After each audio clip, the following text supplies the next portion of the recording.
in all its glory, but it really has been a day to remember.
Students of Sydney Technical College is an exact replica of the original vessel, the Tom Thumb. It was an epic voyage, taking on the open seas outside Sydney Harbour to Botany Bay to explore the uncharted waters of the Georges River in search of new land for settlement.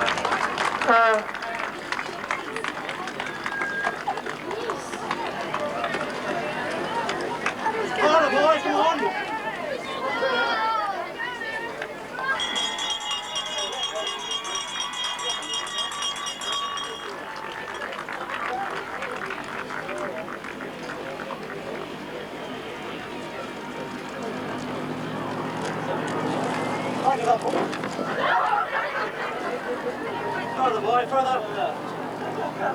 Okay.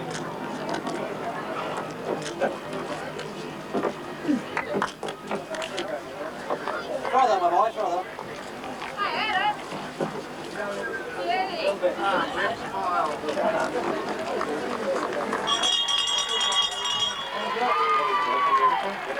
Congratulations on your achievement. Your strength of mind and body, your worthy successors to those whose voyage you were re-enacting. Thank you, sir. Thank you. Well done. Thank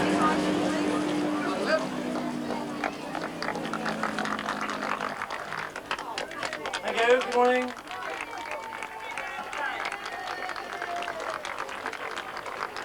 Well, guys, how did it go? Well, it's fairly rough on the first day. We got swamped. And, You got swamped? We sank, yes. You sank? We sank, yes. And what happened? Well, what happened? We were going out just after the head, so we had to row for about 2.5, 3 hours maybe. Then the wind came up quite strongly from the northeast, and we were running down to sea. And then she just dived into one trough, and we didn't come up, basically. Yeah. So you would have had 2 days of almost constant rain. Yeah. We've soaked on both days, actually. It's quite cold, actually, in the wind, and you get a squall, and then the rain would pour, and then you get another squall, and the rain would pour. So we're getting quite cold. Well, how was the rest of the trip after that? Oh, in the river, it was really quite pleasant, actually. And would you both do it again, all 3 of you? Next year, not today. Well, one final question. Even with all sincerity, you did have radios and life jackets and backup support. What do you think of Bass and Flinders now, who did the whole thing on their own without any help of support if something went wrong?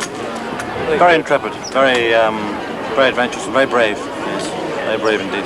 I think Bass and Flinders may have chosen weather more better suited to the occasion. I think if it would have been raining on the day that they left, Bass and Flinders might have thought, well, we'll do it tomorrow. And they didn't have to worry about they had a water. schedule to keep, and they've kept to it very well. So you maybe even had a rougher trip than Bass and Flinders did? Yes, we had water skiers to contend with too, you know. And, Happy birthday, Sydney. 200 years and the first fleet has arrived. To great applause around South Head and a massive spectator fleet, as you can see. That's looking further We back see in some the fleet. people manning the yard up there. You can see them right up there. What a sight they've got. Well, visitors have arrived, or practically arrived, safe and sound at the steps.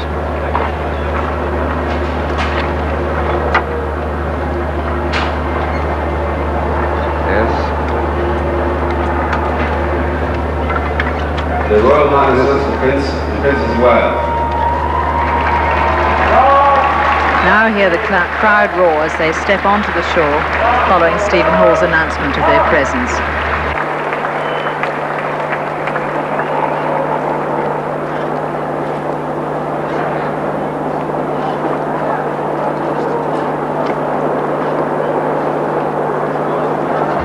There are the inevitable greetings to be carried on, and Prime Ministers to be met and re-met over and over again.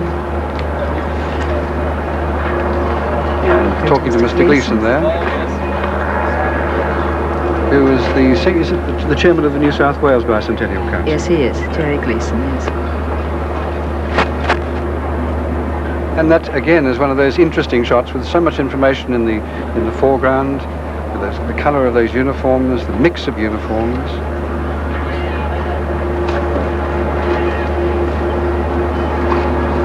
The Royal in the Party. foreground there, yes, a member of the Heritage Guard in the uniform of the Marines of the 18th century, late 18th century Marines, the tricorn hat, red jacket and white facing.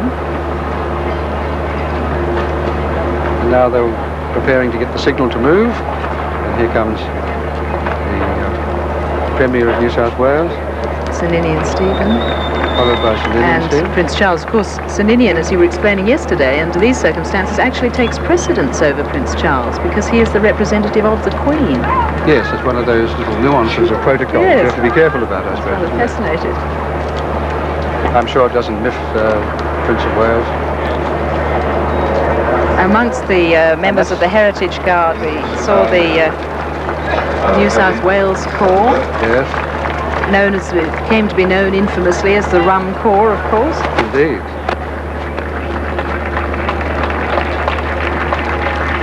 There's a wonderful shot of the royal couple. I must say our cameras have been able to get The crowd is nicely- rising to stay its nice and feet close. as they cross Yes. the forecourt. Yes, and the crowd is rising to their feet. See the flags waving in the foreground. They're spontaneously standing and applauding as they cross in front of the Royal Defence Force Guard. Come onto the dais. They're moving forward a little bit. They're a little cramped there for a while. Now they'll be taking up a position in front of 3 flagpoles here, and in the course of the royal salute, 3 standards will be broken, that is, unfurled and waved free in the breeze. They're the personal flags of the state governor, Sir James Rowland, the Governor-General, Sir Ninian Stephen, and the personal standard of Prince Charles. Now we'll stand by for the royal salute. There go the flags.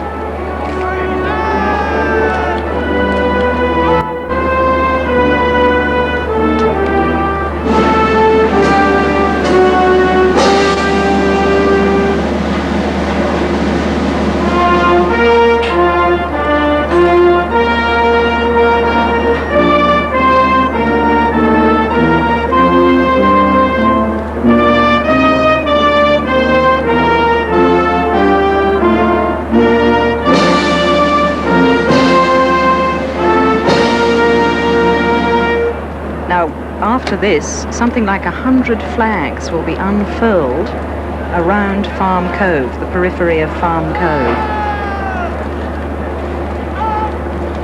And there's the crowd that has been waiting here patiently for many hours for this ceremony.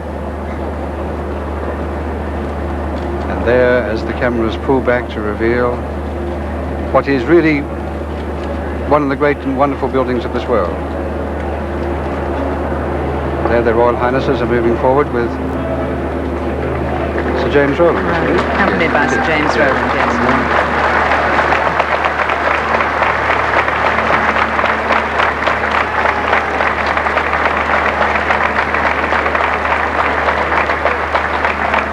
Following the salute, Joan Carden will sing our national anthem, our national tune, strictly speaking. Yes. Advance Australia Fair. And then there'll be a series of speeches after that.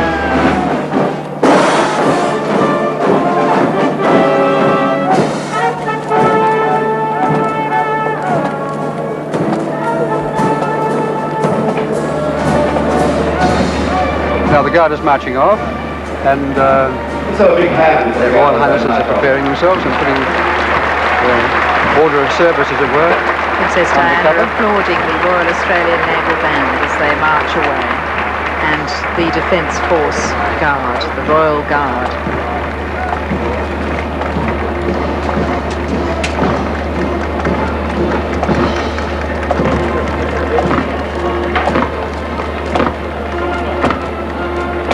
There must be some glare off the forecourt, I think, as Princess Diana has put on her sunglasses. It used to be that members of the royal family didn't wear sunglasses. What a stickler for tradition you are, Peter. No, I'm not. They were. Anyway, they're very next to smart Princess Diana is the State Premier, Mr. Unsworth, in conversation with her now. Yes. They have on their knees a beautifully prepared and presented programme of the day's events, of which we also were given a copy, and it gives a brief history of the settlement of Port Jackson and then an order of the day's events. The national anthem.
Joan Carden, the Melbourne-born soprano who calls Sydney home now. Star of this month's opera in the Park in the Domain when she played Violetta.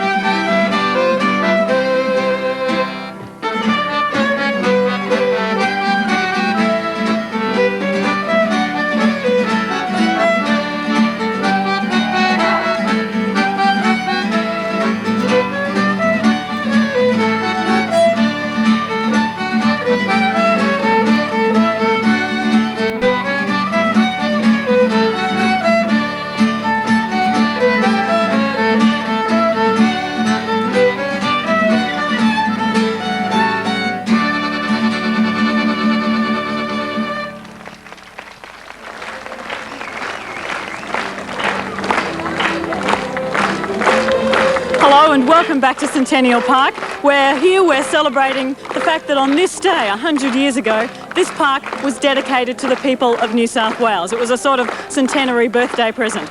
At that time, there were 40,000 people that turned out for the dedication of the park. Today, not quite that many. I think they're all down around the harbour foreshores. But still, hundreds of people here today about to witness an authentic reenactment of that dedication ceremony.